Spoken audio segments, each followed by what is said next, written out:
What is going on, you guys? Welcome to Galadon Gaming Clash Royale, and yes, we're talking about the new card ideas, concepts, what could be coming to Clash Royale, and a lot of people have been waiting for the very first legendary building, and what if it is the Wizard Tower? It seems to me to make the most sense. Now, if you really think about the crossover between Clash of Clans and Clash Royale, this is really just about the only thing that's left that's missing. I know a lot of people have talked about healers or heal spells. I just don't really see that happening in Clash Royale. The game is so fast-paced that healers or heal spells I don't think would really be appropriate, but come on, we don't have a structure that does that splash damage to both ground and air units like a Wizard Tower would. It would be ideal. It could be very, very powerful. So again, it would come down to the balancing of the card itself. It couldn't do a lot of splash damage. These values that you see right here are just some numbers I threw up, really an approximation. Obviously, if a card like this were to come to the game, it would have to be very, very carefully looked at before they implemented it, because it could throw things off. It could destroy air attacks, could completely wipe out any sort of decks that have lots of small units in there. I don't know. But it's a thought, and it's something that more than one person has brought up in the past in my comments, on my social media feed, Twitter, whatever. It's been there, so I thought that we would talk about it here as I show some gameplay from the Double Elixir Challenge. This right here, probably my most successful deck since I started playing the Double Elixir Challenge. I've got the Hog Rider and the Inferno Tower and the Miner, and just because the Elixir keeps on coming so fast, this deck seems to work pretty well. Now, I've also seen more and more use of the Giant Skeleton, probably for the same reason, people using those higher Elixir cards, although personally, I like the idea of using low Elixir cards and just rotating through the cards over and over and over again. I'm definitely going to be trying out some even cheaper decks than this, some spawner decks, some mirrored decks. If you check out my Mob Crush streams over the next couple of days, I definitely plan on doing some trolling over there. In the meantime, I would love for you guys to come up with more new card ideas so that I could put them into videos, and of course so I can kind of pass the old information along to the Clash Royale team. You never know what those guys could be working on. Honestly, of all the ideas that I've seen come across my desk and that I've put in previous videos, now of course you guys know I did come close. I named the Volcnado, and they ended up adding a Tornado, so that was pretty cool. We were super close with that one, but I feel like this could be dead on. This makes the most sense. We've never had a legendary building. It could happen, and what better, what more versatile building could there be than a building that does splash damage to both ground and air units? Again, could be super powerful, but you got to remember, they're constantly adding new cards, and while this would be exciting, I would also be very excited to see new and different cards. If you think back to the addition of the Miner, that was such a unique mechanic that he used, or of course a little bit similar to the Goblin Barrel, but I love these cards.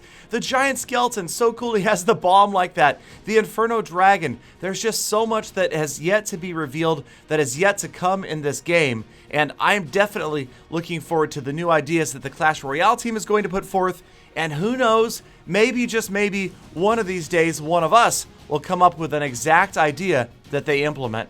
Alright, so this first battle just gets finished up, the Insurance Fireball on its way over there, and I gotta say, again, having a lot of fun with this specific deck during the Double Elixir Challenge.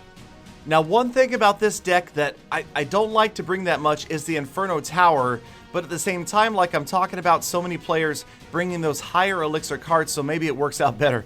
Now, this was kind of funny. This guy started out with the Crying Eyes, and you guys got to tell me, it's probably the most common opening taunt that I've seen is the Crying Eyes, and I don't know what the point is, especially if you're the same level player. Why does somebody cry immediately? Anyway, maybe this guy's crying because he brought so many legendary cards. The Sparky gets in there, and it looks dangerous for a second until the minion horde lands on top, annihilates Sparky, and look at them spread out beautifully, taking out the Miner, taking out the Princess, and, well, okay, my Miner took out the Princess, but it just worked out really well, and now I'm going to squeeze my Hog. Yes, I'm going to squeeze my Hog. Galadon 2016. Anyway, so the Hog gets taken out by the Inferno Dragon. Now he's got a push of his own coming down the right-hand side, and I can put down that Inferno Tower for the first time. So again, when you're looking at these big pushes with larger units, it's so much fun to have a bunch of goblins, to have a bunch of minions, skeletons, anything that can just mass over these guys and wipe them out, just like you saw right there. The princess does survive, but again, I've got the miner to take her down, and yet another Hog Rider gets in. Here comes the Sparky, but a beautiful fireball right here as the tower goes down, damages the Sparky and the Barbarians. So the fireball, a bit of overkill on the tower, but at least those units behind the giant are badly damaged. And I'm going to need that because this is a pretty good counter push. But again, the minion horde all over the place, damaging the Ice Wizard, takes out the Sparky, the Inferno takes out the giant, the miner takes out the princess, and things are looking pretty good as we're down into the final minute.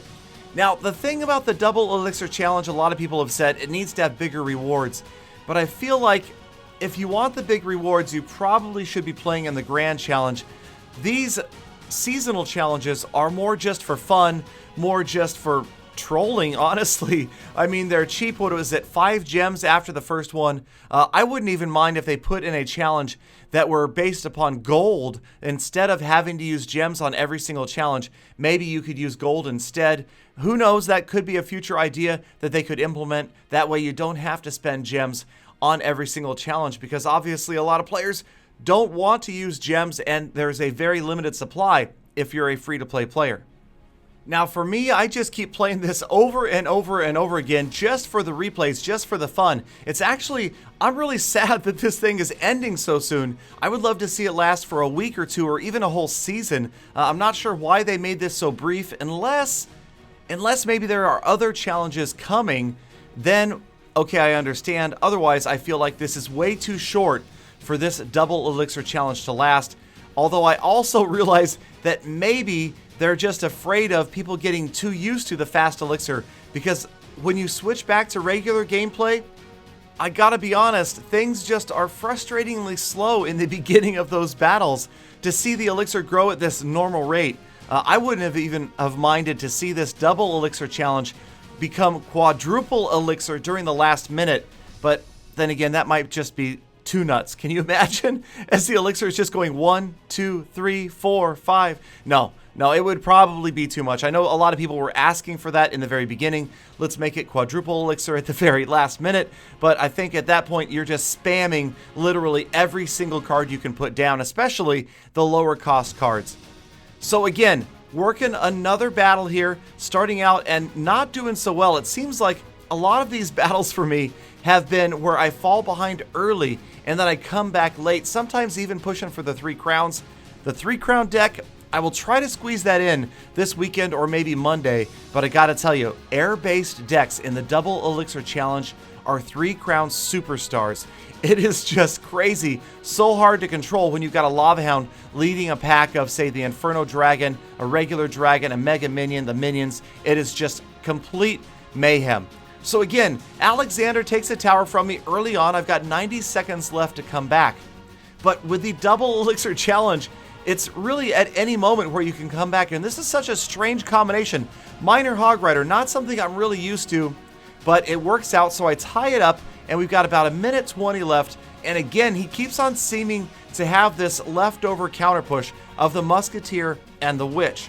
So I'm trying to make sure that he doesn't put a solid counter together, and then right here, it looks like he's going for the 3 crown. I was kind of surprised to see him pushing down for the 3 crown over to the right, rather than starting off on my next tower. And so this, I don't know, I figured it should be possible to defend against this. I knew exactly what he had in his hand. I know he's got that giant. I know he's going to deploy it right in the middle. Got lots of Inferno Towers and no problem cycling around to them again because of the double elixir that has been going this entire battle. Now he's got the miner. I'm going to go ahead and counter and watch this minion horde as it heads downfield. We want it to go left, at least a couple of minions to peel off to the left. And right there, 2 of the minions go off to the left, and that helps out. They grab a few hundred extra damage as the miner is working on distracting that tower. Now again, Fireball Zap wipes out the Witch and the Musketeer, and that pretty much shuts down his counter push that he keeps on putting together over and over and over again. So probably one of the downfalls of players not changing up their push, not changing up the troop combination. Now he does get pretty close here. He keeps throwing in the miner, trying to get that miner to arrive at the same time as the giant. Again, I use the minion horde. Again, here comes the Hog Rider down that left-hand lane from that center deployment. And okay, a little bit of damage. Now he has split things up here. You see Musketeer right, Witch on the left. The giant going to get taken down by the Inferno Tower once again. And I'm just trying to protect this right tower. I realized the Witch was more of a defensive move on the left. Sure enough, here comes the miner, gets in behind the tower, and this time the Musketeer is there, and that's not going to be good. We're going to take a lot of damage, down to 700, just over 700 hit points left on the tower, and we're well into overtime. Another Hog Rider trying to get to the tower, and that is going to make things just about even. 721 left on my King's Tower, 753 left on his Crown Tower, and now another giant goes down. The Musketeer and the Witch are coming from the left-hand side, so I throw in a miner here, kind of defensively using the miner on the river, and now for some reason, that made very little sense. I guess he was thinking that would be a big push with the Musketeer, the Witch, and the miner. Had he dropped that miner down the right-hand side, things might have ended up differently because the Fireball and the Hog get to his tower just before that Musketeer was going to finish me off, or the skeletons from the Witch. Either one would have done the trick. So a close battle. Loving the double elixir challenge. Loving the idea of a legendary wizard tower. Let me know what you guys think in the comments. Send me your other ideas and maybe get in a future video. Thank you so much for your time. Have a fantastic rest of your day, and I will see you all again tomorrow for more full attacks.